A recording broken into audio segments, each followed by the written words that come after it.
নমস্কাৰ সকলোকে। এয়া হনুমান মন্দিৰত দেই লাইন পাতি আছোঁ সেৱা ল'বলৈ।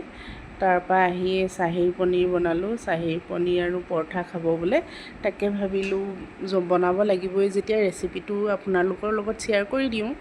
মইতো বনাই থাকোঁ, কিন্তু কিছুমান ৰেচিপি মই শ্বেয়াৰ কৰিব নোৱাৰোঁ, বৰ লৰালৰি হয়। বিলাহী দিলোঁ 2টা আৰু জলকীয়া 2টাও দি দিছোঁ, পিঁয়াজ 3টা কাটি দিছোঁ। চাহী পনীৰ পিঁয়াজ বেছিকৈ লাগে, সেইকাৰণে 3টা দিছোঁ। লগতে মেইন চাহী পনীৰ মছলাটো, এইখিনি দিলে আৰু এক্সট্ৰাকৈ হালধি দিব দৰকাৰেই নাই, মছলা গোটেইখিনি তাতে থাকেই চাহী পনীৰত। ইয়াতে মই ৰিফাইন 2 চামুচ দিলোঁ আৰু লগতে ঘিউ 1 চামুচ দি মছলাখিনি দি দিছোঁ।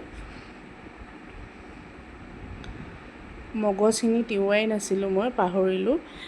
বাদামখিনি বাৰু মই তিয়াই থৈ গৈছিলোঁ, এয়া কাজু বাদামখিনি তিয়াই থৈ গৈছিলোঁ।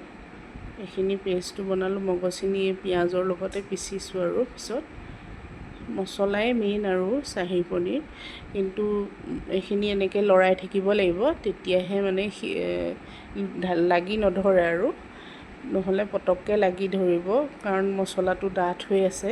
ইয়াতে নিমখ আৰু এইখিনি মই নাৰিকলৰ পাউডাৰটো যে অলপমান দি দিছোঁ, তেতিয়া ভাল লাগে খাই। সেইটো আপোনালোকে নিদিলেও কথা নাই, মই আছে কাৰণে দি দিছোঁ। মই ভাল পাওঁ নাৰিকল কিবা এটা গোন্ধ আহিলে। লগতে গাখীৰ দিছোঁ অলপমান, 1 গিলাচ নহয় আৰু অলপমান দিছোঁ,